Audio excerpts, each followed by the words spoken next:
Jane on the beat.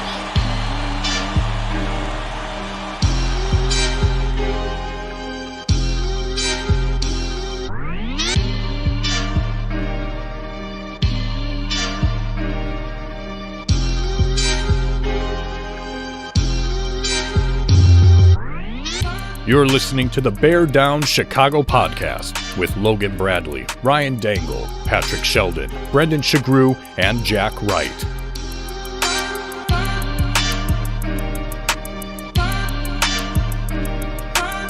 The Bear Down Chicago podcast. Yeah, we're that Bears podcast. All right, folks, welcome into another edition of the Bear Down Chicago podcast. I am your host, Ryan Dangle. Now, if you want to find me on Twitter, you can hit me at Ryan Dangle.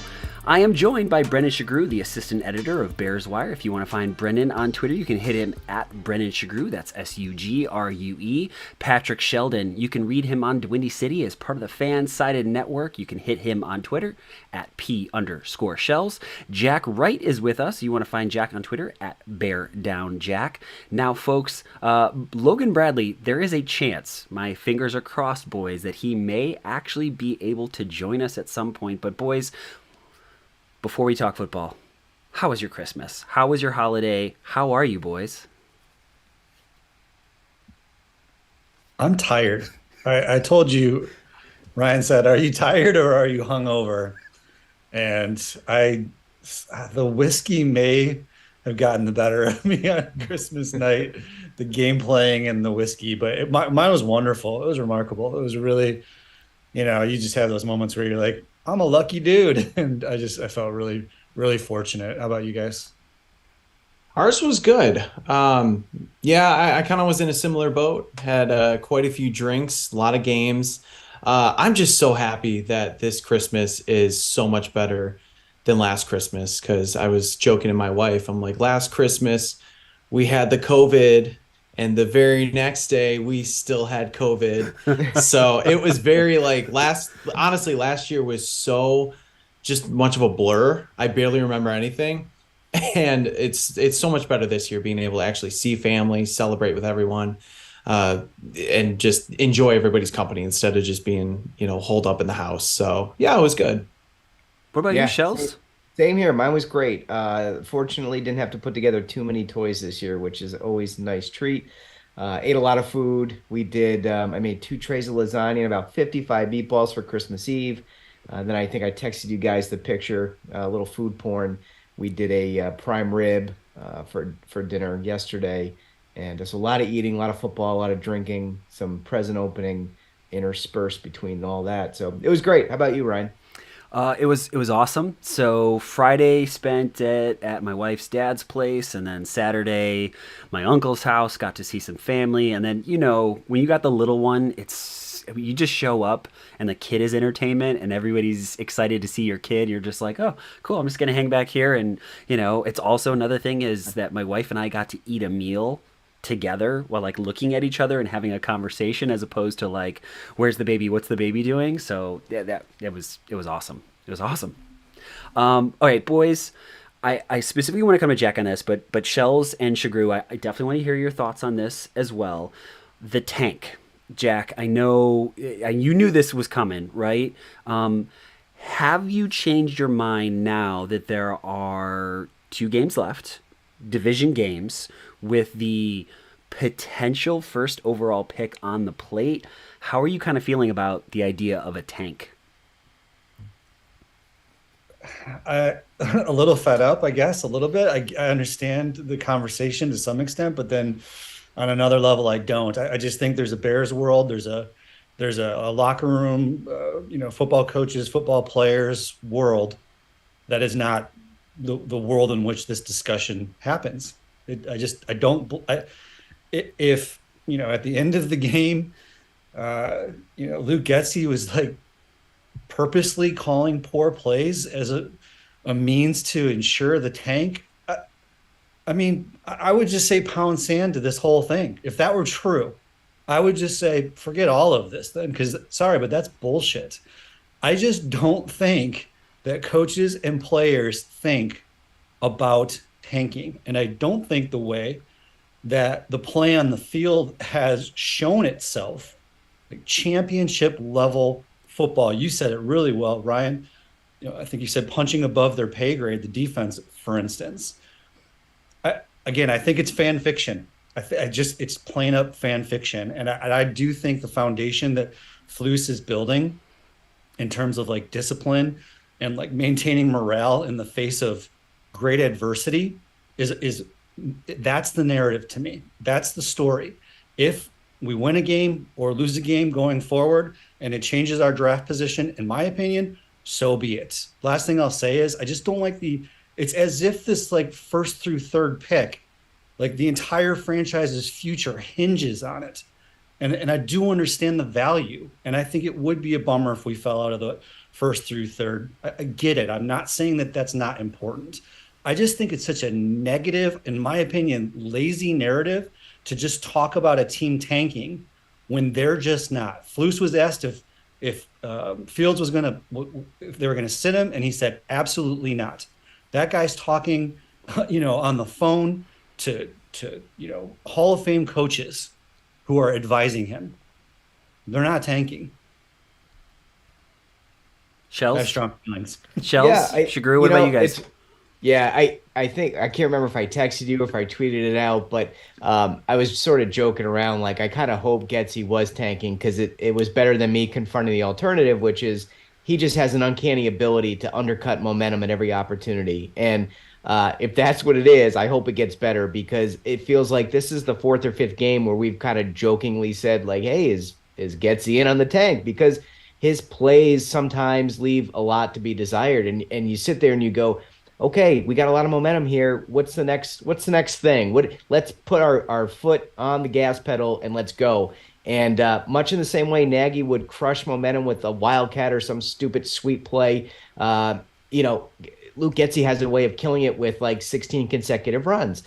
Now, I agree with you. I don't think he's tanking, right? But I think we would also be kind of silly to say that maybe the GM isn't making some moves behind the scene to make it less likely that they're in a position to win these games.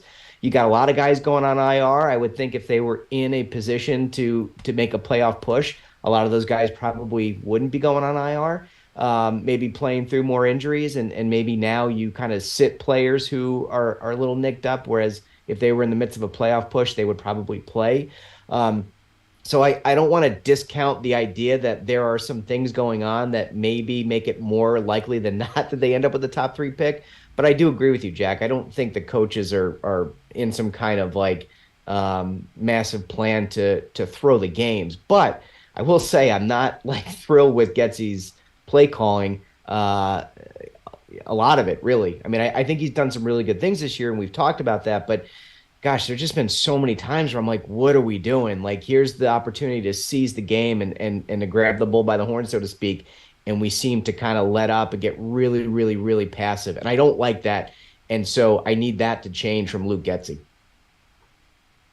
You guys already pretty much hit on the fact that we don't believe the coaches are tanking. These are the most competitive individuals, like almost in all of sports. I mean, anybody who does a professional sport is just naturally competitive.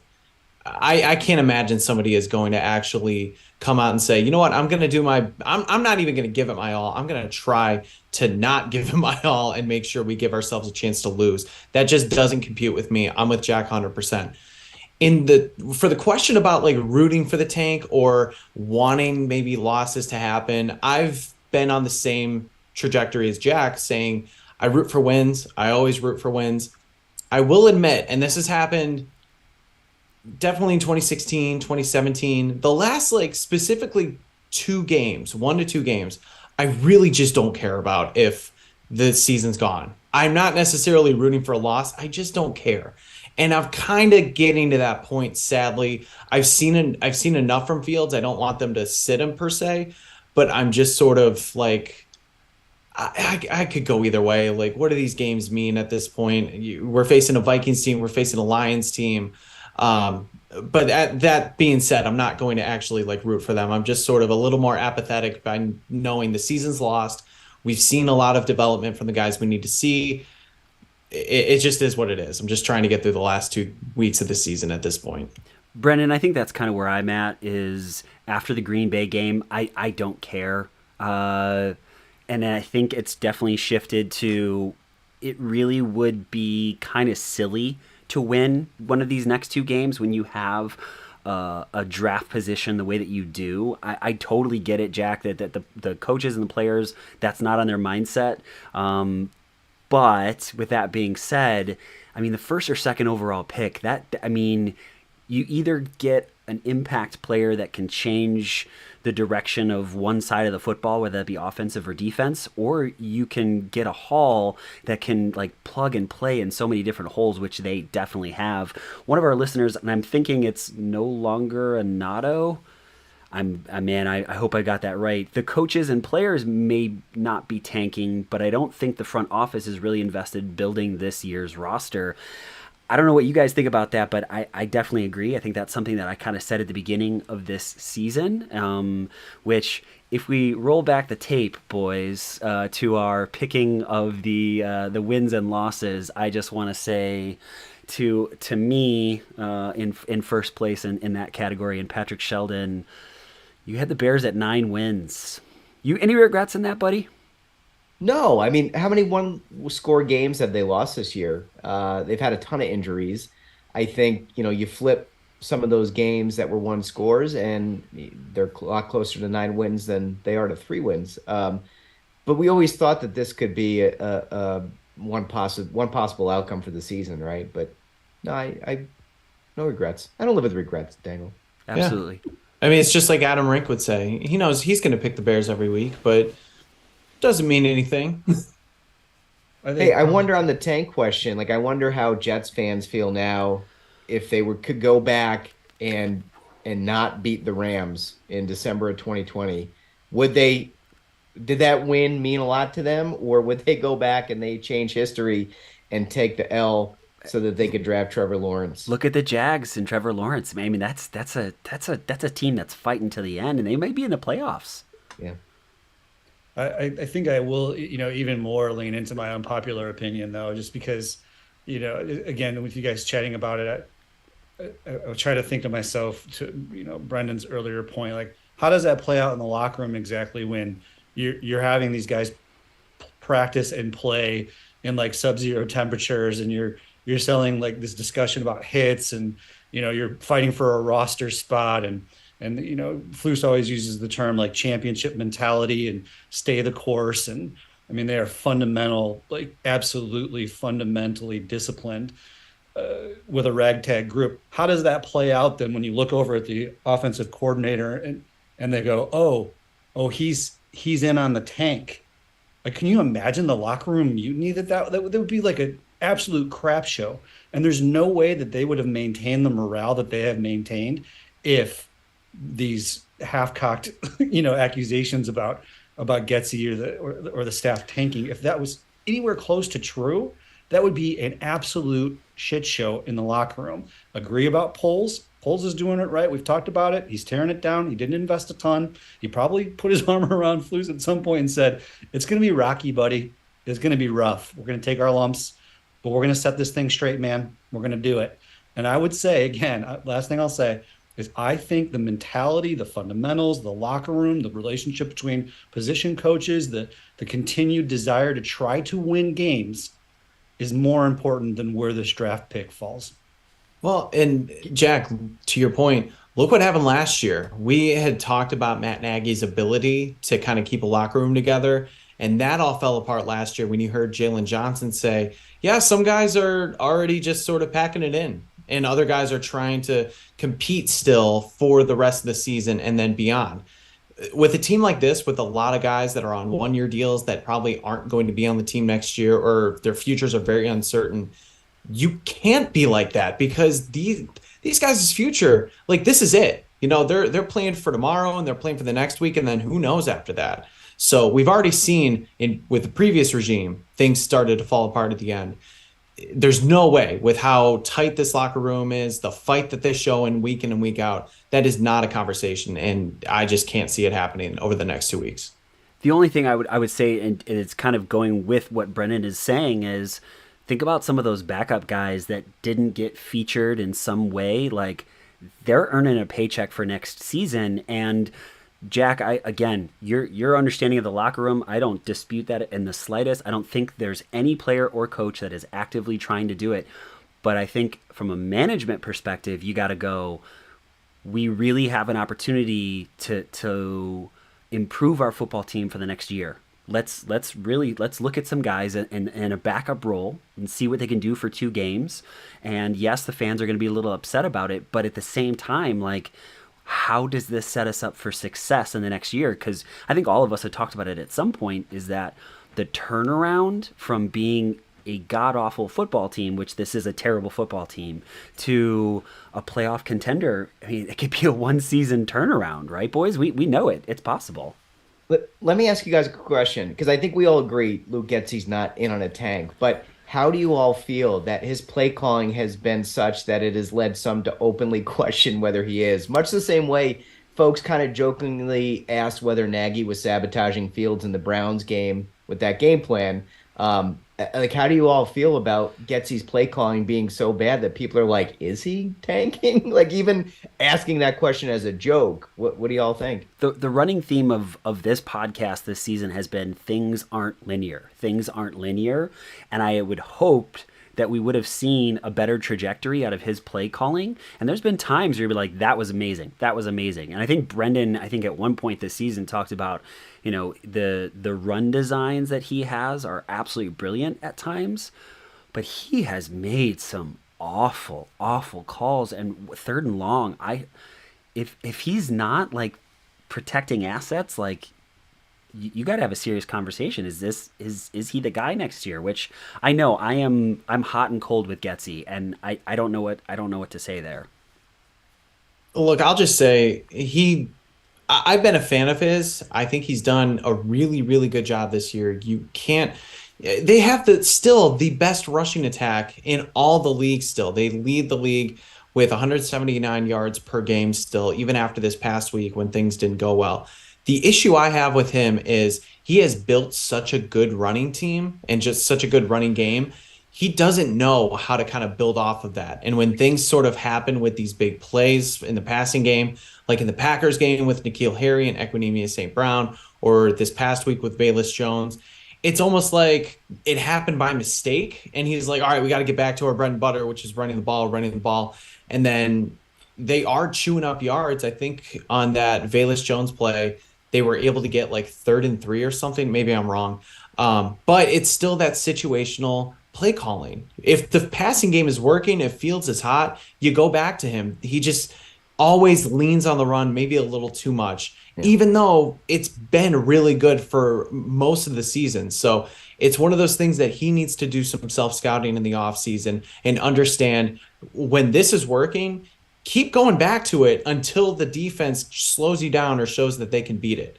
And maybe sometimes when the run game isn't there, you need to change a little, some things up. I mean, we've criticized Nagy in the past so many times for not establishing the run, for going away from the run too many times. And now it's almost like the opposite. Like, hey, it's okay to open things up, especially when you show that big plays can happen from it.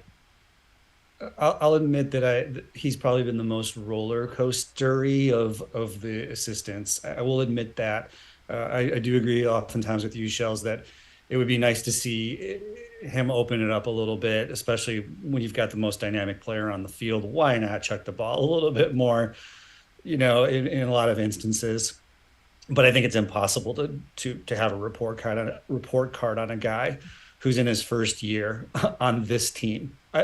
You are looking at a room full of B teamers and Justin Fields. There's been 8 different offensive line combinations in 15 games, and the guys that started there in the first place weren't really that good anyway.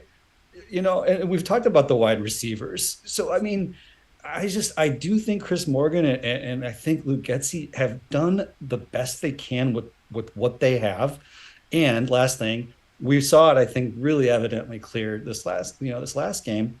If Fields doesn't pop off for some reason, like, well, then what are we doing? Like, what's next? We can put together some decent drives, especially like right out of the gate when it's all written down, it's all game planned. But then as the flow of the game continues and one of the best defenses in the league decides to adjust, if Fields doesn't pop off, what do you got? Boys, I think we should talk about some ads. We should hear about our sponsors. Jack, you want to talk about our guy, your guy, our guy. He's our guy. He is our guy. Yeah, the Bear Down Chicago podcast is partially sponsored by Sheridan'sBarbershop.com. Sheridan's Barbershop, located in historic downtown Wheaton, Illinois. They've been serving the community for 68 years. There's 6 barbers there. They're open 6 days a week, Monday through Saturday. They've got appointments available to book online or by phone at your convenience. You know, one thing I think, Ryan, that we haven't talked about, it's like old-timey barbershop. It's got like straight up the pinwheel, barbershop, iconic sign out in the front, the chairs. They're doing shaving, beard trimming. They're doing like hot wax treatment right around like your neckline. Like that stuff, it's cool. It's kind of a throwback. So you can go to Sheridan'sBarbershop.com. I just added that because I thought it was fun. Or call 630-668-0137 and book yours today. Sheridan's Barbershop, where traditional meets modern. Before we get to Brendan's breakdown, I just wanted one thing about that. I took a long time to make the switch. I was going to one of those like more expensive haircut places, and a buddy was like, "Why don't you go to a barber?" And I was like, "I don't know. Like, do they know how to cut hair?" And the first time I went, I was like, "I don't know what took me so long." Go to Sheridan's. They're so good. Brendan, I'm a little sad, because we've only got 2 more Brendan's breakdown until next season. Well, we got 3 counting today. Well, I understand that, but I'm just saying after today we've only got 2, and I'm bummed because I just look forward to this so much. So yeah. So I'm I know you got to talk about Levi beforehand, but I just want you to know that I'm excited. No, thank you, man. And I do get to talk about Levi beforehand because he's been such a great supporter of this segment. And I'm going to go a little off script here because I told you guys, I tweeted it out. I went shopping with Levi. I actually went to Fan Art by Levi on Etsy. I'm telling you, he has some great art. And I got to show this to you guys. And everybody on YouTube can see it. This is what that man sent me. You can see the glare. Sorry, I put it in a frame. I purchased a Star Trek painting for my brother. He loved it for Christmas. I gave it to him yesterday. And Levi was so nice. He gifted me this Bears art that was made by him, signed by him. I was so happy. He had just an awesome note for us. He was just thrilled with everything we're doing with the podcast. So you can see that this art is quality, and he supports us. I'm definitely supporting him, and you should support him too. So if you want something truly unique for yourself or someone else, visit the Fan Art by Levi shop. That's all one word on Etsy. He features over 100 original pieces of spray paint art. Each painting is original, signed, and one of a kind. The shop features sports teams like the Bears, superheroes, Star Wars or Star Trek, Pokemon, and so much more. And dude, Levi got this thing out within like an hour after I ordered it. That dude was fast. So you are going to get your artwork very fast as well. So you can find amazing and affordable art at the Fan Art by Levi shop on Etsy, and just visit etsy.com/shop/fanart by Levi. I'm going to put that down so I don't drop it because I got to hang it up later. All right. I teased you. I think I teased it to you guys. I wasn't sure if it was live on the stream, but I have a very special breakdown for this week because it is Christmas, and one of the best Christmas stories is the night before Christmas. So this is the day before Christmas. I should get some glasses on to, like I'm reading. But anyway, it was the day before Christmas on the lakefront in Chicago. The Bears were set to welcome the Bills of Buffalo. The fans were all nestled, cold as hell in their seats, hoping to see a Bears game that didn't end up in defeat. But to everyone's surprise, the game started out in glee as the Bears marched down the field, scoring a touchdown from David Montgomery. The Bills decided a match they couldn't fall behind. Josh Allen found Gabe Davis, which proved to be a good find. The Bears offense began to stall. That became clear as day, with Justin Fields doing everything he could just to make a play. The defense, however, found ways to get the ball back. Kyler Gordon nabbed an interception. He was on the attack. But when the Bills offense returned, the ground game took full force. They ran the ball hard like they were a wild horse. On James Cook, on Josh Allen, on Devin Singletary, they kept getting big yards on every single carry. The game got out of hand as fans were chilled to their bones. Not even a surprising big play could fix things. Not even from Velus Jones. Offensively, things went from bad to just messy, in large part thanks to the play calling from Luke Getsy. The Bears lost 35-13, and there weren't too many thrills. At least we know that no one circles the wagons like the Buffalo Bills. But cheer up, Bears fans. It's going to be all right. So I hope everyone had a Merry Christmas. To all, and to all a good night. Well played, my friend. That was great. Dude, Thank you. I played your background music nice and quietly for all of our watchers, our viewers on YouTube, but I almost like want to take it back and just enjoy just that beautiful, just that voluptuous voice. Ooh, yeah, I dropped a voluptuous on you. All right, boys, we got a game to talk about. Let's talk about a football game. So let's get your quick overall thoughts on the game. For this one, we're going to go Jack Wright, Brendan Shagrew, Patrick Sheldon. Now, boys, we're going to keep this order for the entire evening. So sorry, Shells, that you are in almost last place, but I believe in you. I believe that you can handle this one. So again, that order for all of these tonight will be Jack, Brendan, and Patrick Sheldon. I will finish it up. If for some reason Logan does pop in like he said he might, we'll throw him in the mix and we'll figure all of that out.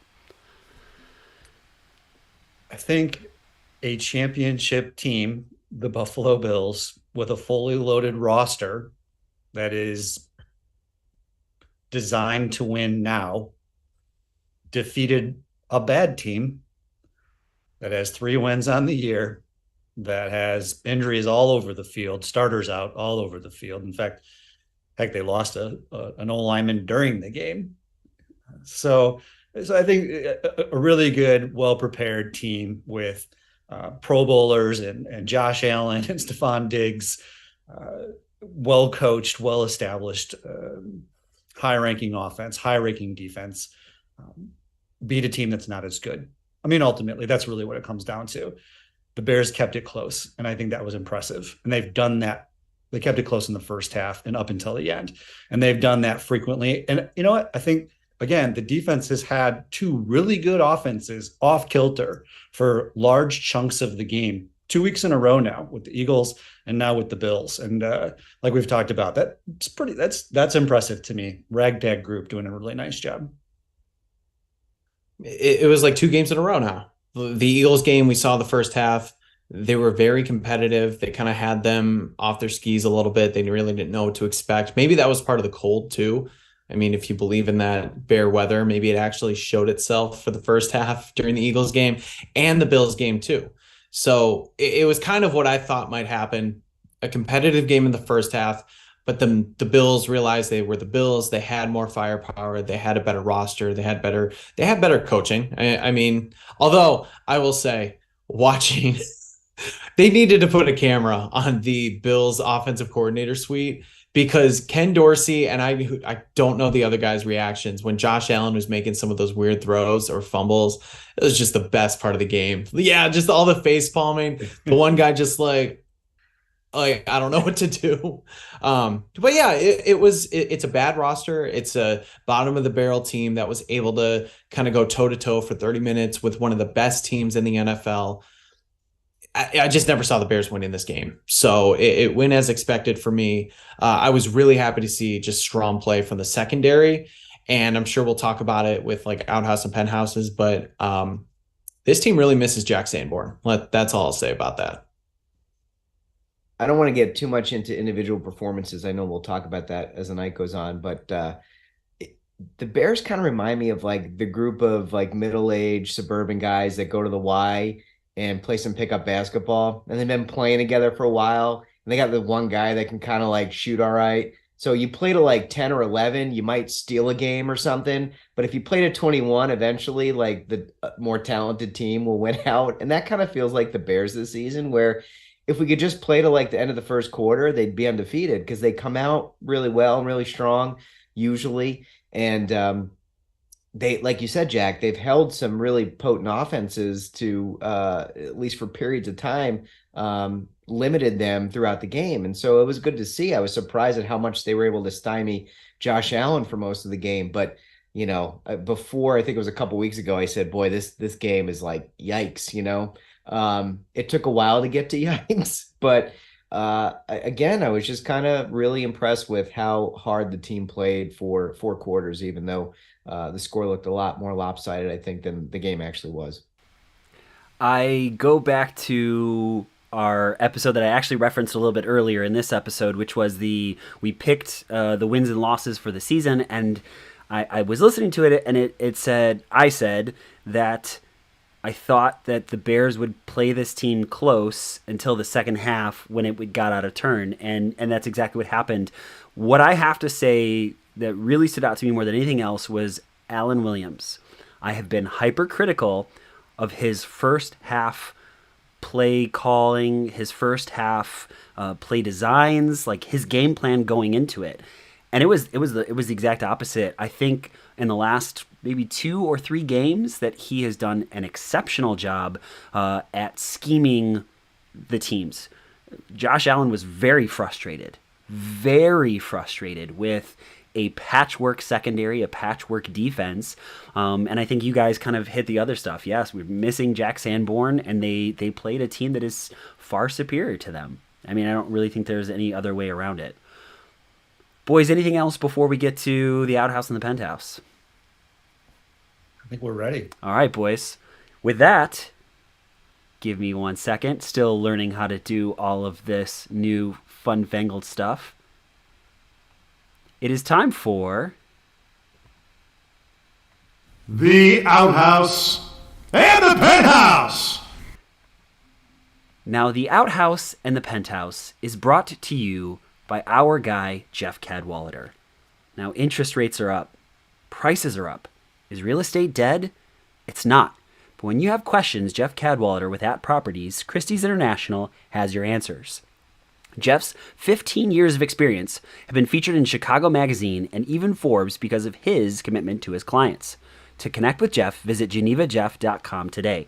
Now, if you do talk to Jeff, let him know that the guys at the Bear Down Chicago podcast say hello. We would appreciate it. Jeff would appreciate it. Jeff has been with us through the start, and we're elated to have him. And so it would just be phenomenal if you guys would be willing to let him know that you talked to him. Just have a chat. All right, boys. So Bears lose again. So it is time to go to the outhouse and then the penthouse. Again, boys, same order as last time. I think we've learned throughout the course of this season that, 2 things can be true at the same time often. And all the things that we've mentioned, the things that you just mentioned, Ryan, about the defense, all true. But it's impossible in this particular game not to put the Bears rushing defense in the outhouse. The Bills were 31 attempts for 254 yards, nearly 2 100-yard rushers. 8.2 yards per carry and 3 touchdowns. And, the loss of Jack Sanborn really hurt. Here's what it'll come down to, in my opinion. I was thinking about like the defensive line and again, how threadbare they are. And I was listening to Flus talk after the game about those runs in which the Bills just gashed us. I want to say 2-3 times, just big runs. And he was talking about gap responsibility. Like, our front guys have a gap, and then our linebackers have a gap. And if we're playing one high safety, then our free safety has a gap. And when you do it right and everybody plays their gap, then you don't see teams reel off big runs like that. But think about who's playing our defensive 3 technique or who's playing our, inside technique. You're going to tell me, if I went and watched the All-22, it's probably likely that some of those Buffalo Bill offensive linemen were making sure that our D linemen weren't necessarily gap responsible, to put it mildly. And then you get gashed, and that's how it goes. And so at some point, there's just no way to overcome that. And so without question, the Bears rushing defense is in my outhouse. I'm gonna kind of keep it similar to Jack, and I'm gonna go on the other side of the ball and say the Bears rushing offense is in my outhouse, and Ryan is mad. I thought about going. I had it added up and everything. I was looking at the stats and it just. Well, you know what? Hey, go No. read them out. Read them out. The Bears had 80 yards rushing the football. I mean, looking at Justin Fields, 1.6 yards per. I mean, they were ready for him. They were absolutely ready for him. And my thing, Brendan, and I'll just say this, was that the Bears have been able to run on everyone. Doesn't matter. Like, think about Dallas. They were the number one rushing defense in the league, and then all of a sudden they weren't because the Bears gashed them. And this is the first time that they weren't able to do that. So it definitely hurts. You know what makes it hurt worse even more, though, was the fact Khalil Herbert was back. Khalil Herbert, a.k.a. guy who's averaging 6 yards per carry right before he got hurt. 6 carries, 7 yards. That's good for 1.2 yards per carry. And in the passing game, he had 2 catches for -4 yards. I mean, you thought it would be hard to find a lower total than the temperature, but geez, he did it both times. I mean, God. And then David Montgomery, he did have that long 28-yard run, which set up the Bears. It should have been a touchdown, I thought, but he was just down before. And I think I referenced that in my breakdown. But other than that, I mean, if you take that away, he had basically 15 carries for 30 yards. I mean, it's not that you should take away any long runs, but the entire team as a whole could not get it done. And when I talked about it earlier, when that bread and butter is taken away, Luke Getsy doesn't know what to do. And that's really where the offense started to stall because he kept going back to it. Yeah, just a rough day all around. And I know that they were working with a patchwork offensive line too. No Tevin Jenkins. No Cody Whitehair, even Michael Schofield was out of the game for a good portion. Like it was rough all around. So there's a lot of blame to go around for the Bears rushing game. But yeah, easily the worst output of the season. Can I just say going third? I just keep saying Dieter Eastlin. Sorry. Got sidetracked. Go ahead, Chelsea. No, going third in the outhouse and penthouse stinks. Ryan, I don't know how you do it every week. So I'm gonna put the drops by our wide receivers in the outhouse. It's reared its ugly head again. You know, I sat there and I watched the Cowboys-Eagles game, and I'm watching Devontae Smith make these like circus catches, watching Jalen Waddle go up and get balls for his quarterback, and then I'm watching Cole Kmet one hit off his shoulder pad. I'm watching Dante Pettis have one go right through his hands. I'm watching another one go off Khalil Herbert's hands. And it's just like week after week, you're seeing the same stuff. And the last thing you need with a second year quarterback who's trying to grasp a new offense is his players letting him down. Like this, it would be such a big help to him if his players could just catch the ones that hit him directly in the face mask or in the hands. You know, like if I'm Fields, I almost want to go over there and be like, "Oh, hey, sorry, buddy, I didn't mean to hit you in the hands. Next time, I'll try to do better." We had a coach do that. It was so awful. You catch the easy ones. I'm not even asking for these circus catches. The Bears are missing the easy, like hit you square in the hands type catches, and that can't happen. They just it just can't happen. As a professional NFL football player, you cannot drop multiple passes a game that hit you right in the hands. Like you have to go get the difficult ones and catch the ones that hit you in the hands. You can't be dropping the easy ones, and it drives me crazy that they're not helping this kid out. How is Patrick Sheldon going to do when Cole Kmet finishes number 1 in receiving for the Chicago Bears at the end of this season? I mean, that tells you how shitty their passing offense has been. If Cole Kmet is their number 1 wide receiver. Yeah, you know, honestly, boys, as I'm looking through this, there's just so much bad. I don't know that I can pinpoint it. I guess my outhouse goes to Soldier Field being in rough shape again, you know, because I got nothing else. Go ahead. How about the Bears? Honorable mention. How about the Bears bringing out Lupe Fiasco for a 5-minute halftime show when it's -2 out and he does one song and leaves? Like, this is the time that you're going to bring out Lupe Fiasco when the temperatures are just, nobody should be outside. Why are you doing that in December? Sounds like a bit of a PR fiasco. Okay. Yeah. No? Yeah. No? Let's go to the penthouse. All right. Yeah. Whoosh. Oh man, this penthouse, there's champagne popping. It is luxurious. This dude, Liar. he loves it in the penthouse. He's gonna be here probably many times. You know who it is? It's Velus Jones Jr. That's who's in the penthouse. You want to give up on him, Ryan? You want to give up on him, Brendan? You want to give up on him, Bears fans? He's a bust. What a terrible pick. Okay, all right. How about my guy, Velus Jones Jr., with a 44-yard bomb catch? What an amazing catch. That guy's fast. Let's go through some more stats, shall we? Because Velus Jones he's going to be really good. We're just going to watch him continue to ascend. So he had the 44-yard reception. He had 2 receptions for 52 yards. He had 4 returns for 113 yards, which was 28.3 per.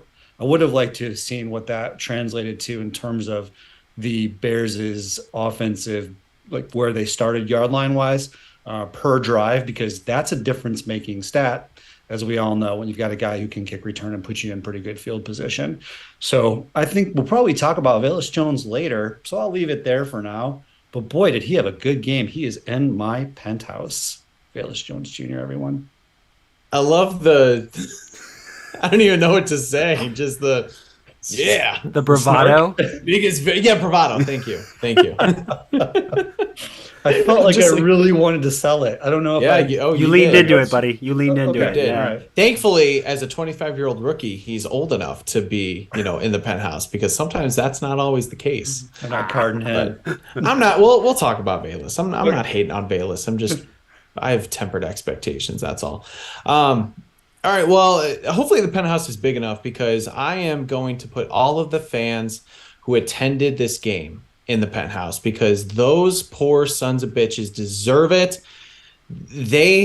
To sit through a game like that, and yes, it was competitive at certain points, but I mean, we talked about the temperature enough. We know it was cold on Christmas Eve too. I mean, those people deserve a nice, luxurious penthouse, maybe have some free drinks, maybe just, the Bears putting them up to say, hey, thanks for your support. Thank you for spending your hard-earned money and spending your Christmas with us when we're a 3-11, now 3-12 team. I think that's the record now. For to support us. I mean, those guys deserve it, and also just. Yeah, they deserve it. I love going to Bears games, and I do like going to cold games too. It's kind of fun to, just show how much of a lunatic you are. But just for a team like that and on Christmas Eve, I think they deserve something special. Great call, Brendan. I'm actually thankful that you left this here for me, because I was starting to scour the page for another penthouse performer, but wow, that sounded awful. You know what I mean? I'm gonna put Kyler Gordon in my penthouse. He absolutely did a tremendous job with Stephon Diggs. He had 2 catches for 36 yards, and you barely heard from him the whole game. I know they put up 35 points, but it wasn't because Kyler Gordon was getting burned. And you think about how much of the defensive backfield has been eviscerated. He's got no Eddie Jackson helping. He's got no Jalen Johnson. He's got no Kendall Vildor. He's basically the top quarterback out there as a rookie. And he's grown so much from where he was at the beginning of the season. We talked about Velus Jones. Jack, you know how I feel about Velus Jones. I'm so glad he did well. But we want to give up on these guys too early, and we talked a lot about Kyler Gordon's struggles at the beginning of the year. A lot of fans were ready to write him off. I'm so glad they didn't, and I'm so glad, like we say often, Bears coaches didn't listen to some of the fans out there, because he had another tremendous game, and so I'm going to put him in my penthouse. Look who's here. So, folks, for all that are listening and can't see us live, like I don't know what it's like to be It's a a parent. Christmas miracle. I don't know what it's like to be a parent having kids coming home from college, but this has got to be a little bit of what it feels like. Logan Bradley has joined the Bear Down Chicago podcast. Logan, how are you? We miss you, dude. Hi, Logan. This What's feels up, buddy? surreal, guys. You have gotten more handsome over time. What happened? How'd that happen? I It's got good to uglier be because I got a new camera, so it shows all my, No, bad no, no, features. no, but no, that's no, okay. no, You you're look good, beautiful, Brendan. sir.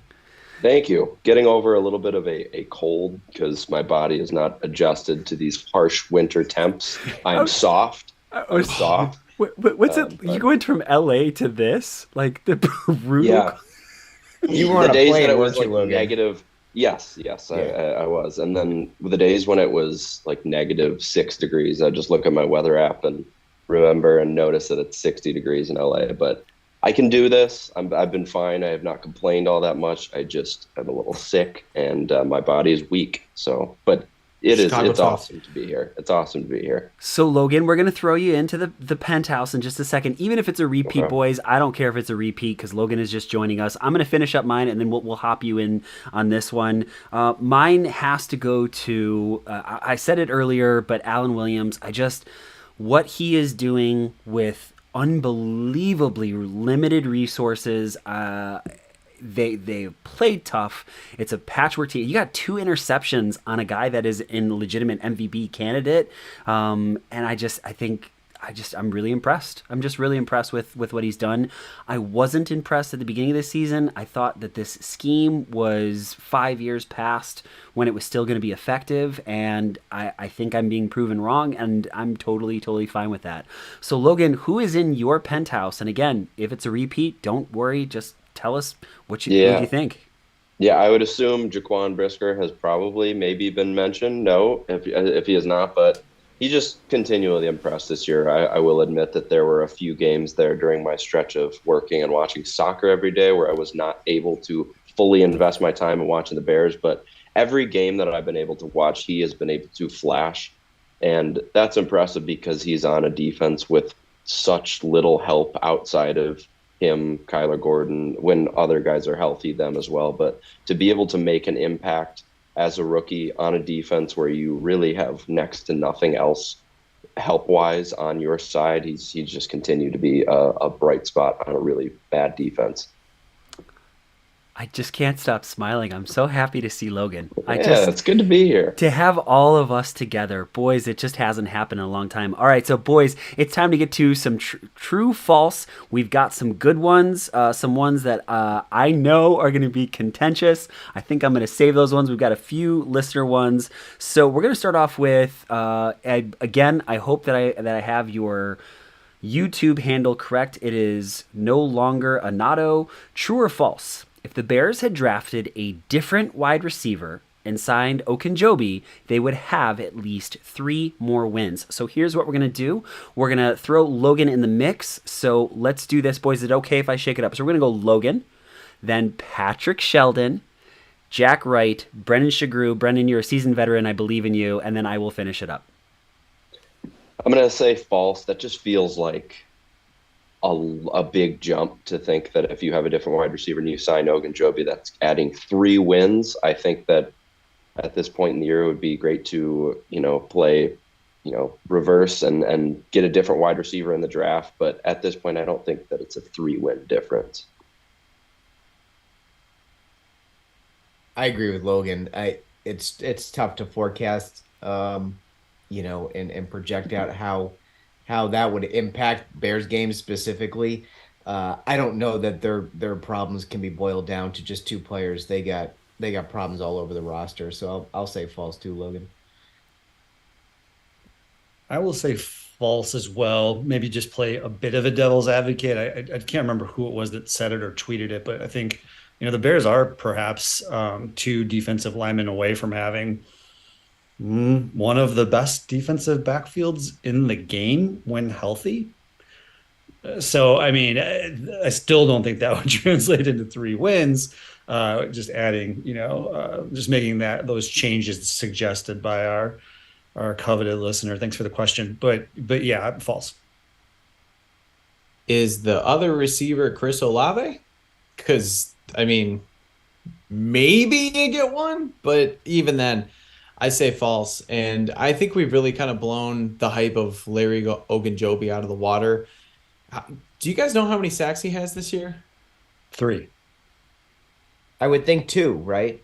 If he's a healthy adult male. No, that'd be first off, 1. that's an issue that you need to. You Wow. wouldn't have 2 of those. Okay, I came back to something. You'd have no. That's he a weird has, undercarriage, half a Shells. sack. What's that? He has half of a sack. Now that Brendan, football how dare sacks. you, sir? You know what, Sheldon? That's you set that up. But Johnny anyway, the Croc.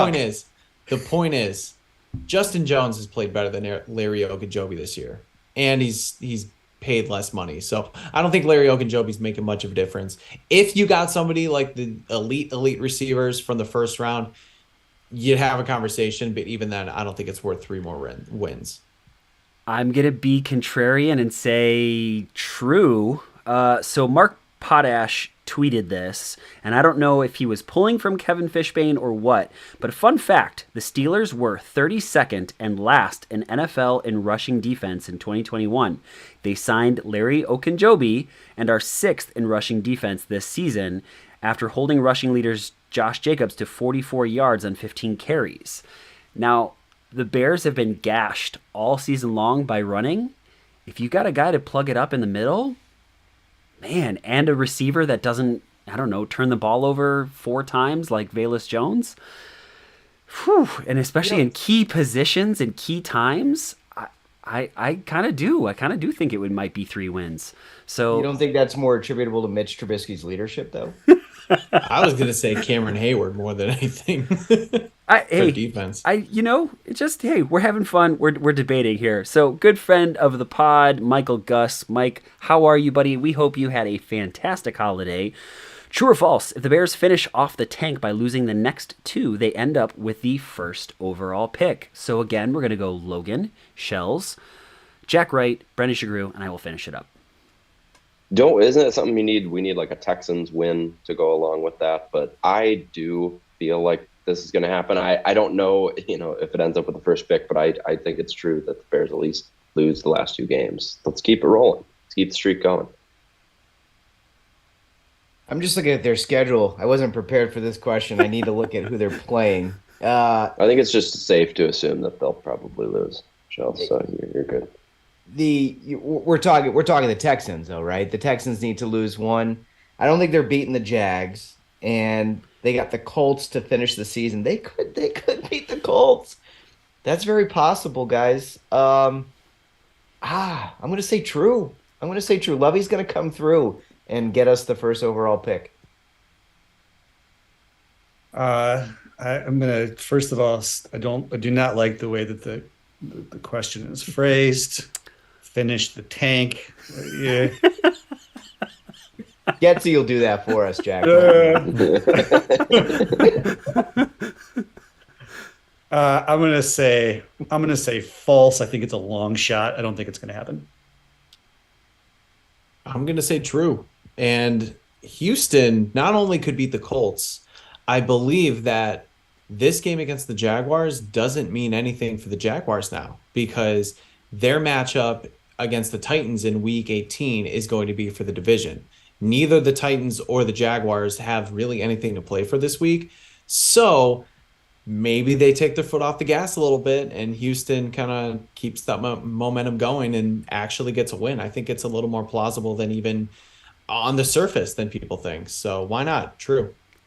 I'm going to say true, but I don't really have anything to back it up. I just get this odd feeling that that we're primed for the number 1 overall pick, especially after all Bears fans, when me and several other people said the Bears probably aren't going to be very good this season. We're like, you're an idiot. You don't know what you're talking about. This team's going to be so much better than you think. Byron Pringle's going to have 1,300 yards receiving. You're like, okay, sure. That's a take that you've got. So I don't know. I got that feeling that's going to be the thing that's going to happen. This is the 3rd time you've gone back and said I was right about the Bears. Am I a gloater? Am I usually the guy that gloats? Be honest. You're not. That's why it's so out of character. I just You have all the receipts tonight, apparently. I remember I'm pretty sure one of the last, this tells you how long it's been now. One of the last, probably a few shows before my last one, I remember us talking about like, oh, if the Bears keep this up, do we have a shot at the wild card? How funny is that now? How funny is that now? It was right after the Patriots game, I think. Last time Logan was here, I had hair. Yeah. That's how long it's been. All right, boys. I can't wait for this. True or false? An NFC North team will win a playoff game this season. Let's go. Same order. I'm going to say true, but I don't think it's going to be much. I do think that the Vikings win their first round matchup, and then I think they lose after that. I think it's simple as that. False. I don't think the Packers are getting in, and if you trust the Vikings, that's great. Their point differential is what, like a point? They gave up 33 points at home to the Indianapolis Colts. They are not a team that I could believe in. I mean, Washington played the 49ers pretty damn tough in San Francisco. So I don't know that I would just be discounting the Commanders and saying, like, oh, that's an easy win for the Vikings. Like, the Vikings have not impressed me all season. So I would not be surprised at all if they get bounced in the first round at home. I'm going to say false as well. The division is weak. And so, just thinking about the competition that you're playing throughout the course of the year as a means of preparation for the postseason is a big factor. The division that you play in matters. And, I don't think I loathe the Vikings as much as Shells does. They have won a lot of one-score games, but the Kirk Cousins factor is so legit. I mean, there's no denying. Like, that dude can be like both the greatest player on your team and also the awfulest. So, yeah, false. The Kirk Cousins factor is real, but you know what else is real? The Justin Jefferson factor. Wow. I mean, that dude is one of the best. He's probably the best football player on the planet right now. He is unstoppable. He's Kirk Cousins proof. That's how good he is. Wow. I mean, so the Vikings are going to have a home game, and you look at kind of the wild card standings as they shake out. Yes, you have Washington. The Giants could be in there. God forbid the Packers could be in there. There's a lot of moving and shaking that still needs to happen. But yes, the Vikings have danced with the devil like all season long, and it's been just the wildest roller coaster. But I'm going to pick the home team to at least get one game. I think one of those wildcard teams isn't as strong as they maybe were earlier this season. I mean, Washington, they benched Taylor Heineke for Carson Wentz. There's something going on there now. I mean, the Giants are kind of faltering. I just think there's a good opportunity for the Vikings to at least win one game to go to the divisional round, then get their ass kicked in. What if it's in prime time? Ooh, yeah. Kirk Cousins is bad in prime time. Justin Jefferson, man. Just don't throw it to Jalen Reagor. I'm going to say true. A team that continually wins close games, yes, there's definitely a bit of luck, but I also think that that's a team that is either tight-knit or well-coached or something is good it's going on. I don't really hate the Vikings. I know I'm supposed to. I don't really hate the Lions. The only team that I truly hate is the Green Bay Packers, and I will cheer for them to lose every single time, all the time. If the Vikings win a game, like, okay, cool, good for you. There's no way in hell they're going to the Super Bowl, but I do think that they're going to win at least one playoff game.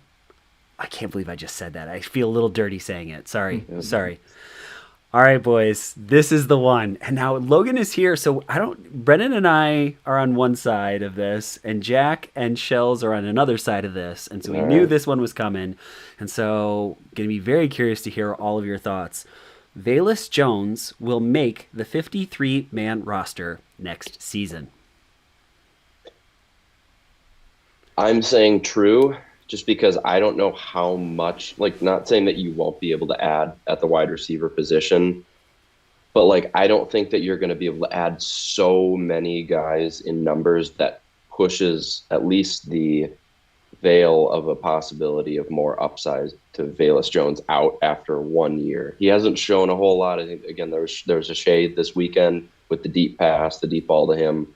I do think that he makes the roster, and he might be one of the final spots, but I do think that he will make the 53 man. I'm going to say true. I agree with everything you just said, Logan. I also think that there are some politics at play here. I can't imagine a first-time GM giving up on his first third-round pick in year two, especially if he's shown some flashes toward the end of the season. And Jack laid out what those were just a little while ago. He played pretty well this past week. I just think it would be asinine to give up on any rookie who hasn't played a full season, who missed all the training camp. And I don't care how old he is, playing in the NFL is like really hard, right? It's really, really tough. And players develop and mature at different rates. And sometimes it takes a player a little bit longer than another to acclimate to game speed, to a new playbook. It doesn't mean he can't do it. It just means that he may not be on the same, flight path as some of his peers. But I just don't see a first-time GM giving up on his first offensive draft pick, a third rounder, after not even playing a full season. And if he continues to play the way he did last week and has two more games where he's valuable on kick returns and can make a couple of deep plays in the passing game, that's all the reason he needs to bring him back into camp and give him another shot. And I agree with what Logan said. I think it's going to be tough to fill all these numbers, and we can't just go creating holes for no reason. True. And if I haven't said it recently, Logan and Shells, I'm just really impressed by your intelligence. Your intellect is really sharp. You two are sharp. True. And your last point, I think, is a strong one, Shells. Even if he proves himself to be continually viable at a level like last game as a kick returner, that's just one less spot that you have to fill. That is a bird in the hand, is worth two in the. Well, I'm not going to finish that, Shells, because I don't want you to do anything. Nest. So yes, so even if that is a factor, then he's viable to be on the roster. And I was also thinking about this in a time period in which rookies begin to start to tail off. Look at what the rookies look at the Bears rookies, Jones and Kyler and Brisker and now Valus. So both the Joneses. We've talked a lot about it. I think this staff is great at developing players and being patient when other people are ready to bail on them. And so that is one of their greatest assets, in my opinion. And if they saw something in him when they were drafting him, then they're not going to just give up on him. This might be my worst argument, but if you think about A.J. Brown running slants and verts, if they can run slants and verts, then that's a potential. Yards after the catch, the guy was an absolute beast in college. We're not done with Velus Jones yet. He could be a bust. We just don't know yet. He's going to make the roster. Okay, Ryan, I'm disappointed because I can't. I could play contrarian. I could go, all Shannon Sharp and skip and, just start making points just to make points. No, this is true. And I say that I'm not the biggest Velus Jones fan. I haven't seen enough from him this season. I am impressed with what he did this past weekend. He had his most complete game. They're not going to give up on him unless something drastic happens and maybe they get just a bevy of wide receivers to come in. I mean, look at what happened with Riley Ridley in 2019. Didn't see the field much, wasn't impressive, still made the team in 2020. And the Bears signed Ted Ginn Jr. They drafted Darnell Mooney. They still had Anthony Miller, Allen Robinson. He still had a place, and he wasn't doing jack what. So Velus Jones at least offers something in the kick return game right now. He could be somebody that maybe is a pop player here and there where he could break free and actually catch the ball downfield, which thankfully he did once. But yeah, I just don't see Ryan Poles giving up on his first offensive player that he drafted after year one. I think that would be irresponsible to me because you just don't know what you have yet. Again, I'm not totally impressed with what I've seen, but you at least hang on to him going into year two, see what happens, see how the team shakes out. And then after year two, you could really have all right, we got to cut bait or we actually have somebody to work with. So I wish I could play contrarian and say false, but that's truly how I feel. False. I don't see him making the team unless it's as a special teamer. I know you guys are very excited about those returns, and those were great returns.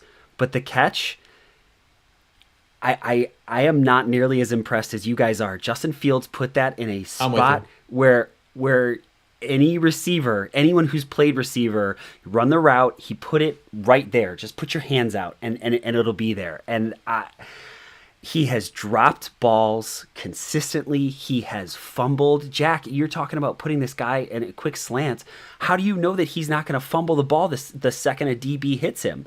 If this dude was a undrafted free agent, I know all of you guys are saying, we've seen enough of him, it's time to move on. It's draft status. If this dude wasn't a third-round draft pick, which he should not have been a third-round draft pick, maybe a fifth, sixth, some of the reports that are coming out saying the Bears took this kid way too early, that they could have gotten him way further down the road. He did nothing in college that's making you think that he's going to be this amazing receiver. Now, if they're going to say, hey, he's going to return kicks, and that's it. He's not going to return punts because we already know he can't do that. He fumbles the ball when he does that, right? And especially in key opportunities. I don't see what you guys are seeing in this. I've heard Velus Jones is a wonderful guy. Like, Adam Rank was talking about it, other people. Like, I don't wish any ill will on him, but I don't want this dude on my football team. I don't see what you guys see. He's fast. There are a lot of guys in the NFL that are fast. There are a lot of other wide receivers that are hungry, that are not going to continually turn the ball over the way that this kid has. He's 25 years old. He's one of the oldest receivers on the team, and he's a rookie. You're telling me that I need to be patient and wait for this kid to develop? Why? Get somebody else in here that's younger, that's also fast, that can do what he does, that doesn't turn the ball over consistently like this kid does. I don't see it. Three quick points. A, Cole Kmet dropped thrice as many catches as Velus Jones' rookie year, and we didn't give up on him. B, if he's as bad as you say, then they can pick up some schmuck off the practice squad midseason, but it's still, to Jack's point, not worth giving up on the kid when he could be something else. Like, there's just the risk reward isn't there to give up on him so easy. And then the third point is, we had very similar conversations on this podcast about Kyler Gordon at the beginning of the season. We were wondering, what does he do for this team? He looks absolutely lost out there. He figured it out, or seems to have figured it out, after 9 or 10 or 11 games. I don't think you can just correlate age to on-field intelligence and say because he's 25, he should step onto an NFL field and just go. I don't, people take different lengths of time to get accustomed to the NFL game. And so that amount of time is probably more than 14 games with almost a whole off season missed. I can't see a world where Ryan Poles risks him going to another team and going to the Chiefs or going somewhere else, getting more comfortable in year 2 and having a very good season. And now he's the first-time GM who cut his first offensive draft pick after less than a full season played. He's going to get absolutely raked over the coals if he does that. One more quick thing. I just think that there's also an alternate universe where he comes onto a team with depth chart full of wide receivers that are NFL caliber, unlike this Bears team, or he comes onto a team where those non-NFL caliber wide receivers that the Bears have had this year are hurt, as they have always been. So he is playing, he already hasn't played a huge role, but he probably plays even less of a role and has more time to develop behind the scenes as opposed to just baptism by fire in his rookie season. And maybe we aren't complaining nearly as much, maybe because we just don't see him as much, and he's able to develop and do these things behind the scenes instead of just right there. I disagree with that, though, because early on in the season, he wasn't getting those opportunities. He was getting the chance to learn and kind of sit behind the sidelines. He was a healthy scratch for 3 weeks in a row. Now, again, I'm not arguing the fact that he's not going to be on the team next year because, to Shells' point, they're not going to give up on a third-round pick in a GM's first year. Whether if he's on the border with, let's say, if he's like the wide receiver 5 versus like an undrafted guy or somebody signed off the streets, I'm going to say Velus Jones wins that battle 90% of the time for the potential and for the fact that Poles still believes in this kid that he kind of stuck his neck out for. But I don't think we can say that he hasn't had his chances to develop, because he's been buried on the depth chart, even with the healthy wide receivers. And now that a lot of them aren't healthy, he's getting his opportunity in weeks 15 and 16. Now, like, that's later on in the season. We're not talking about week 1 or week 2 when he's thrown into the fire. This is a full season now. September was months ago. So I just don't know if we can use that, like, he was thrown into the fire thing, because it's not like he, was shelved or it's not like he was like playing, 40 snaps a game every week. Shells, I know you don't like Cole Kmet. And I do understand he's not the elite pass catcher that you want him to be. Dude had way more targets. He had far fewer turnovers, and he's also learning a much different position.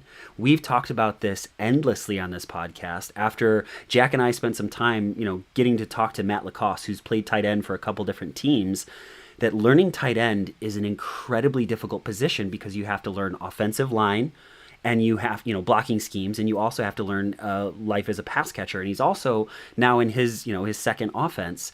I mean, yes, dude has stone hands at times. I won't argue that at all. But he's also made a couple freak catches that have been phenomenal, and he showed flashes. But why were we so patient with him in year 1? Because the tight end because it was just a tougher position as a tight end? Because tight end is a more difficult position to learn, and he wasn't turning the ball over. He wasn't causing losses. Velus Jones cost this team 2 losses. Now, in this, and right where we're at right now, you say, okay, that's fine because it's giving us better draft position. But in key opportunities, this dude turned the ball over. The same thing with Kyler Gordon. Kyler Gordon showed flashes, right? Even I said, like, he had a really bad game. He had a couple really bad games, but he would show a couple plays where you go, wow, that was really good, or that was really good, or that was really good. Aside from a couple good returns that he's had very late in the season, and one deep ball catch that, again, I'm not nearly as impressed as you guys are, because I would put that much more on Justin Fields. I just don't see what you guys see in this potential that we're talking about. At the risk of crushing this, and then we'll probably move on. One, I'm pretty sure he caught a 44-yard bomb. He was double covered. And he caught the ball, Ryan. He didn't drop it. He caught it. 44. What else do you want, man? Like, he's a speedster who caught a deep ball, didn't drop it, double coverage. Read an article today by Pompey. 2 things. They were talking about how they never – the article was about Poles and the moves he's made so far. Poles was talking about the draft a little bit and mentioned the fact that when Kyler Gordon's name came up as a potential in their 38th spot, they laughed. They just said, no, he is never going to fall to us. He will never be an option. We're not going to be able to take him. And then he fell to them. They stuck to their board, and Gordon fell to him, and Brisker fell. So you're telling me all of a sudden they didn't stick to their board, and they thought Velus Jones was going to be a complete. But my point is, they stuck to their board, and they got Gordon, and they got Brisker, and they got Velus Jones. Because those were guys that they put a high premium on, and they were right about Brisker, and they were right about Gordon, even though he kind of failed and fluttered a little bit in the beginning. So doesn't it then follow the reason that they could be right about Velus Jones too? I mean, I don't follow your logic on that, because every single draft pick is a lottery pick. It might go or it might not go. I mean, any GM that gets a 50% hit rate on their draft picks, I think, is doing exceptionally well. And so I also think that those, playing on different sides of the ball, and yes, Jack, I think people thought Kyler Gordon was going to go much sooner, where people were saying, why did you pick Velus Jones? Because he shouldn't be in that. He shouldn't have been picked in the 3rd round. And now, again, if he's a 6th rounder, maybe we're having a different conversation. I don't know. I want to know from you guys, because I'm thinking about this as well. What's your ceiling for him now? After seeing him mostly through a season, where do you think he could get? And maybe it's a player comp, maybe it's just sort of a, general stat line. I have a player in mind, but I want to hear from you guys where you think his ceiling is right now. this is what's so frustrating for me is I don't think you know after Yeah, I do 14 agree with games, that. and that's kind of my point. Okay. Is I don't think you can't take this small sample size. You guys just said he was a healthy scratch for a few games. He got benched because of his poor performance in the kick return game. He hasn't really had a ton of opportunities or targets. And face it, nobody on this team has. So I don't think you could take that very small sample size and extrapolate it and say he's going to be this type of player. I Where don't do think you you want can him to say be, he's. though? I don't think you can say he's going to be great. I don't think you can say he's going to be a bust. I don't even think you could say he's going to be good. I don't think you have any idea what this kid is at this point in his career. And to say like we're just going to give up on him after this season, But don't is you irresponsible. But don't you think that says something about the coaching staff when the receivers on this team are hot garbage and he couldn't see the field with hot garbage receivers? Like, don't you think that says something? Like They're they just- already I- they already no. know that this guy I think isn't the it- guy. there yet. I think it says that maybe this kid needs more than the limited Yeah. sample size that he's had. Like that, I don't think anybody on this pod would want to be judged against that kind of standard, and to say like, oh hey, you didn't get it right out of the gate in your first 8 games. Sorry, kid, like you're fired. But I it's mean, not I just think it's we'd not all just want about a little the bit more grace. it's not just about the games though, Patrick Sheldon. There are things happening behind closed doors that we're not all seeing, right? That the coaches staffs are privy to that we're not, right? So his performance is not just based on those games. It's Well, what they're what? seeing. Are you It's telling seeing me that they're he's in not a hard practice. worker? Like, are you whoa, telling whoa, me- whoa, whoa! Definitely not saying that. Right? I need to put this out Well, here. I'm not saying anything negative about him as a person. But what I'm saying is that the coaches have not had a lot of faith in him to put him out on the field, and they're only putting him out on the field now is because they have no one else. There are no other bodies in which to do it. Look, if you told me he's not like in his playbook studying the plays and that's why he doesn't know where he's supposed to be on the field, that's a different story. If it's a work Bingo. ethic thing, then my opinion has changed. But by all accounts, that's not the issue. The kid's just having a more difficult time than they expected to grasp this stuff. And if he's putting in the work and putting in the time, like give him a shot to try to figure it out. Because I just don't think it does any good to just say like, oh, we're done. And then what if it clicks for him in year 2? That Halfway through constantly year 2? happens in the Like NFL it constantly happens, and polls would be eviscerated on this pod, and for good reason. Like, can you imagine if he goes and has like a Kadarius Toney type resurgence a bit in a place like Kansas City or someplace like Green Bay, God forbid? Like he goes and now he's coming back twice a year to bite us in the ass, or he's just like an average wide receiver. We go, whoa. We can't even keep our talent in house when we've got it. Like there's no value, there's no benefit to getting rid of this kid and being done with him after 14 games. I agree nuts. with that. I agree with that. It's for me. It's not a question of whether they should cut him or not. It's just what he can contribute in the future. And there is a role for him. I see a role for him at worst. And this is why I brought it up. I could see him being some sort of a Devin Duvernay type where he's like a wide receiver 4, but somebody who excels in a kick return game. Unfortunately, it's lost its value a little bit, but there is still value in there. So I just don't see them actually cutting bait. But I don't know. I hope he balls out. I hope he plays really, really well, and I hope he proves me wrong. I really, truly do. Why? Because he's wearing a Chicago Bears uniform. I just don't see it. So again, you know what? With Kyler Gordon, I was happy to admit that I was wrong about him. And if it comes around that Velus Jones balls out next year, I will be shocked, and I will admit that I was wrong.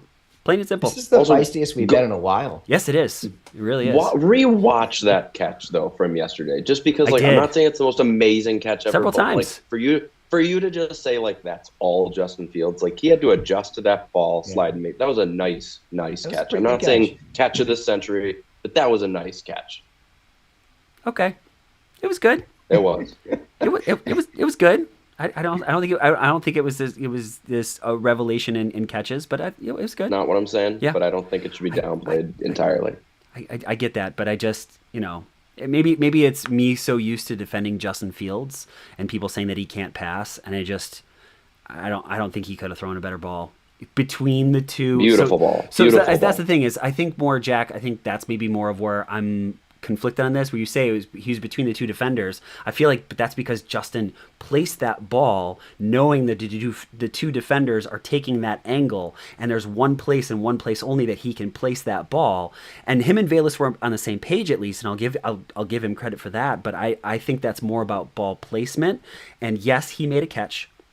Full credit where credit is due, but I just 65. And you give both people credit. Both can get credit for it being a nice play.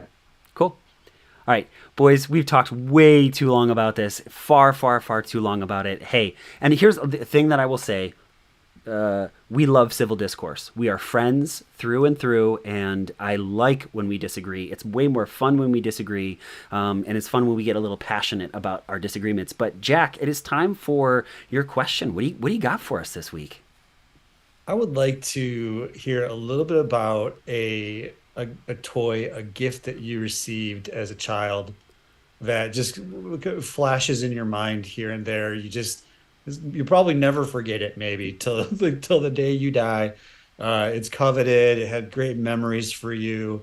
It was fun. You maybe you played with it until it was destroyed, and then cried when it did. Or just that toy or that gift that you maybe received as a child. Is there somebody that has one on mind right away? I'll put you first in the queue. All right, we'll go Ryan, and then we'll go Brendan, and then Logan, and then Shells, and then me.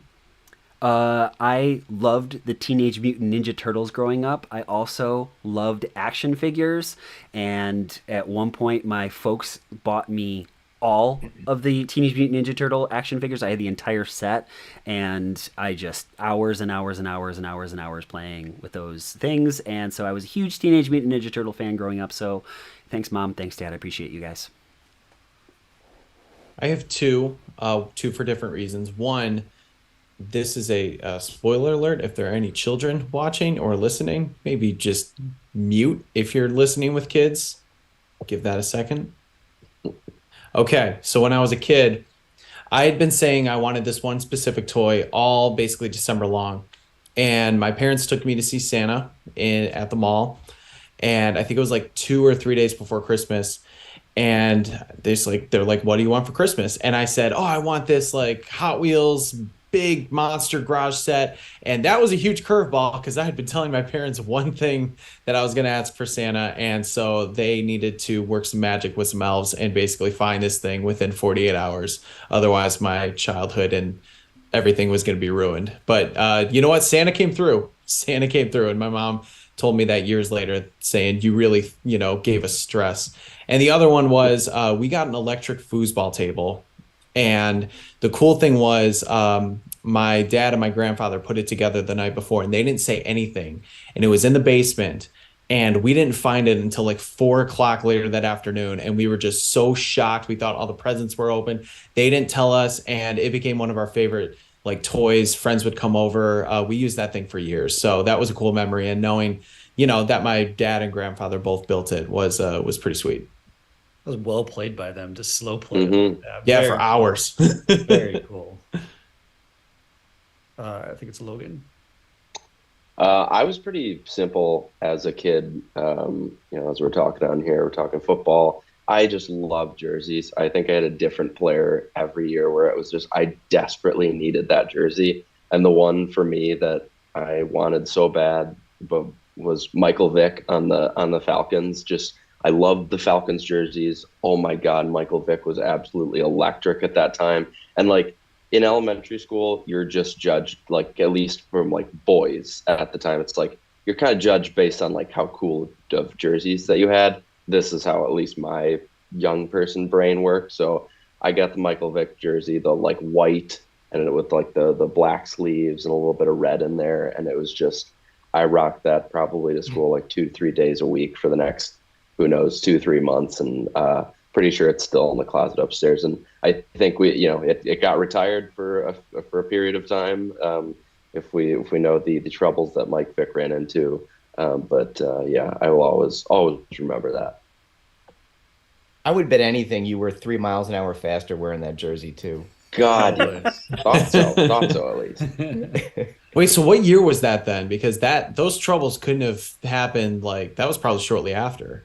Yeah, no, it was short lived, the shelf life Yeah. of being able to wear that jersey. But when I could, it was nice. This is a good question, Jack. And I'm thinking about a toy I got. It was the kit from Knight Rider, and Let's Nice. go. it Nice. was it was pedal powered, Oh, and it had the hood opened up, and you could see like the stickers, which were supposed to be the engine, and then the back opened up, and that's where I put like my GI Joes and stuff. And it had the light would work, and you could press a button, and it would say like a few phrases. It was really cool, and that's what made Christmas of 2019 so special for me. that's really cool. Hello, Michael. I think Uh, I think Think, Brendan Jack Ryan missed really that. got- Yeah, I think oh, everybody else I missed it. did. Right over 2019, my head. yeah, 2019 Christmas, yeah. No, but that's how old I am, guys. This predated Power Wheels. They didn't exist when I got this That was impressive. this toy. Yeah, it's Knight pretty Rider cool. was that was a great So show. awesome. This one's a little bit odd for me. I'm not a gun guy. I don't have any guns. In fact, I've never even shot a gun. My family, we weren't really gun people either, but I was a Transformers geek. And so there was a Nice. Megatron Walther P-38. So Megatron would transform into a World War II era pistol. And I think I was just like super geeked out because well, it was Transformers, and it transformed into a gun, and that was still a time where you could run around and, kind of pretend like you were shooting your family. I know that sounds awful, but just playing, right? Or just having fun. Do you have it up there? You don't have No, it. this is Okay. something else I was getting. Okay, cool. So Yeah. anyway, and I mean those things at the time were built so well. Like I think the composite like was really good, and so I could transform that thing forever. Played with it forever. Easily my most memorable favorite toy. What do you got? The original Voltron. Nice. Because, yeah. Yeah, That's pretty cool. Very That was nice. a great show too. it's pretty awesome. All the tigers would like come together, right? Like, Yeah, so yeah. It's missing some pieces, but it's still pretty well intact. that was yours as a child? Yeah, well, yeah. That's cool. Can we just get a nice little round of applause? Jack's questions, like, dude, you've had some better awesome. and better questions as things have gone on. So, I really love listening to your answers. I was thinking about all kinds of ones like holiday related because I was like, well, what's one of your favorite traditions that you guys do, in your family, or what we've done a lot of food stuff. So I thought, but it would be cool to hear what your favorite dishes, because I would really just kind of like to know, but I think we're out of time. So all right, boys, it is time to get out of here. It's time to give shout outs. For shout outs this week, let's go Logan, Patrick Sheldon, Jack Wright, Brendan Shagrew, and I will finish it up. Shout outs, boys. No, it's easy. I just got to shout out you guys again. Being able to, miss a bunch of time for watching endless amounts of soccer, which is not my number one choice, covering the World Cup, but allowing me to come back on here and just being able to see your guys' faces and just, I speak for, the entire audience that you guys and, part, I've been a part of it, I know, but you guys have done extremely, extremely hard work to build this into what it is and to have this beautiful live YouTube show. So just shout out to each one of you for just being incredible and having the passion to go after this and create a product that is very, very legit and allow me to still be a small piece of it. So shout out to you guys. Two quick shout outs. I mentioned it last week, but I think it was after we dropped from the recorded portion and just kind of hung around YouTube to answer some questions. And so I want to make sure I get this on the record. Ryan Dangle, for all the work that he's done, to your point, Logan, to put this thing together has been so cool. And we really enjoyed, I know it's only 2 episodes in, but we really enjoyed going live. And this wouldn't have happened without Ryan Dangle's hard work and putting this all together. So thank you, Ryan, for all your work and getting this thing up and running. And then my second shout out is he's at Jake_B30. I was pleasantly surprised. I popped open Twitter one day and I'm always like, it always means a lot and very flattering when somebody's like, hey, I think this person's a good follow and good enough to tweet other people and tell them that they're a good follow. That means a lot, and I really appreciate it. And so I opened up Twitter and somebody was like, hey, just, as the year's wrapping up, just wanted to say and shout out some folks that I think are great follows, and I found my name there. So I was flattered. So thank you very much. And I feel the same way. Likewise, So go give him a follow. He's at Jake_B30.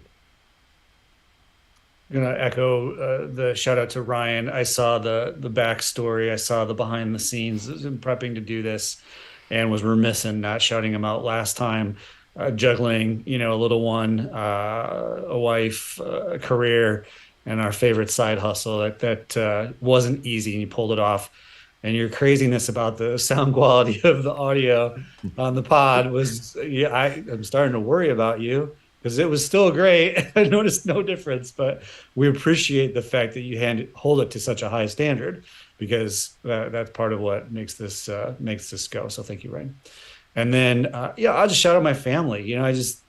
We talked a bunch of Bears, which was really cool. It's fun to be able to talk with my niece's fiance is a huge Bears fan. You go to your family gatherings and talk to other folks that you don't normally talk Bears with.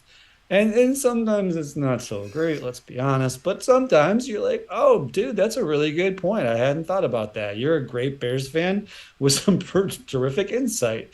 And we kind of can't get enough of that. So shout out to my Bears fan family. Merry Christmas to all of you.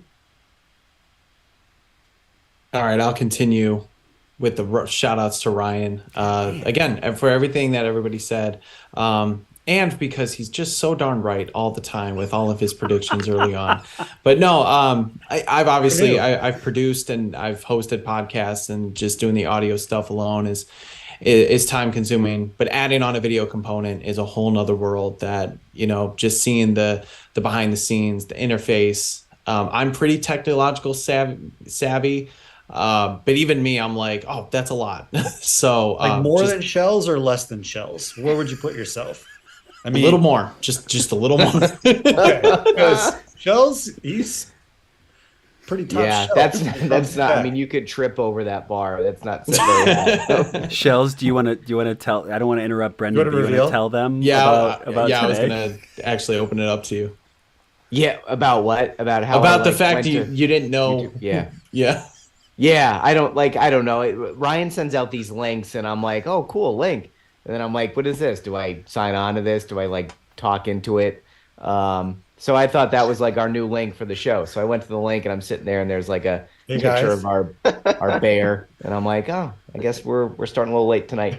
Then I texted them. I was like, yeah, I think I got the wrong link. And they're like, just go to Zoom like we normally do every week for the past 18 months. I'm like, oh, that makes sense. I thought, I don't know. I don't know what I'm doing. If these guys just point me in the right direction, put me in a chair, and tell me what buttons to push so I can get on this thing, I'm very grateful. For anyone listening, Shells is easily the person who would fall for a phishing scam more than anyone. So just, file that I'm actually really good at. I'm a risk professional by trade. So I'm actually super skeptical of everything. That's one of my strong suits. But I also can't sign onto a computer to get to the phishing scam. So right. Fair enough. Yeah. All right, so my other shout outs, I just want to make sure I read them off correctly. First off, shout out to Esteban Rodriguez. I believe he was in the chat today, and he was asking about our live show. Just awesome supporter of the podcast. Been a good follow. I've been following him now for maybe 6 months or something. So thanks again for all the support. Glad you're tuning in. We really appreciate it. One person I've really gotten to know just following, he's got great stats. It's Start Kyle Orton. This guy, he's funny. He's just got really good information about the Bears and the NFL in general. And he doesn't have enough followers, honestly. He's one of those hidden gems out there. So make sure you follow Start Kyle Orton. I'm really, really impressed with the stuff that he's got. Shout out to my old roommate / fantasy opponent in both of my leagues, my guy Dylan. You can follow him at Dylan Synovial. I'm in 2 leagues this year. He's in 2 leagues this year, and we both matched up in the semifinals. And I guess it's so because I won one and I lost one, so at least one of us is going to the championship in each league, so that's not bad. And then just not to end it on a downer, but shout out to our guy Luis Medina. He's been on the show before. I really got to know him over the last couple years. Phenomenal Bears writer at Bleacher Nation Bears. and just the funniest and nicest guy. He suffered just the worst tragedy you could imagine. He's shared this on social media, so I'm not like breaking any news, but he lost his girlfriend, Dasta, on Christmas Eve. I don't know if it was unexpected. It seemed like it, but it was just, I know he's going through a lot, and he's very broken up about it, obviously. This is a guy who, he is just like, you know, I say this in the best way possible. He's a hopeless romantic. He's a baker. He's a great cook, and he, finally found somebody that he really just, felt a special connection with. And for this to happen is just, it's unbelievably sad. I was so shooken up. So just keep Luis, and his family, and of course, Dasta's family in your prayers, because obviously everybody's going through a really hard time with them. And, Luis, I know we're all thinking about you. We love you. We always appreciate you when you come on the podcast, and yeah, we're just here for you. We know it's a hard time. I also had Luis Medina in my notes, but Brendan, you already said it, and you said it really, really, really well. So Brendan, thank you for that. I appreciate it. Jamin, Noah, and Toby came to the United States for for the winter break, and so I guess one of them, Toby, is playing basketball in the States, but Jamin and Noah are from South Australia. They cheer for the same Australian League football team, and they went to the Bears game on Saturday. They're from South Australia, and they went to the Bears game on Saturday. They said it was like a cold they've never experienced in their entire life.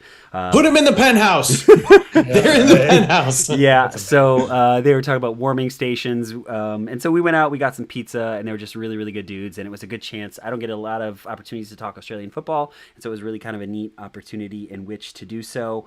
So thank you to you guys, and shout out and safe return back to South Australia.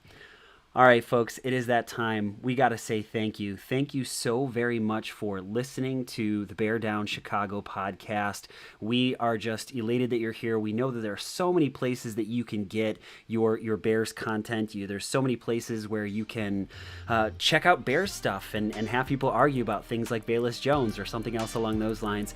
We're just so thankful that you've chosen to hang out with us. So for Logan Bradley, Patrick Sheldon, Jack Wright, Brendan Shagrew, I'm Ryan Dangle, folks. Thank you so very much for listening. And as always, folks, bear down, Chicago.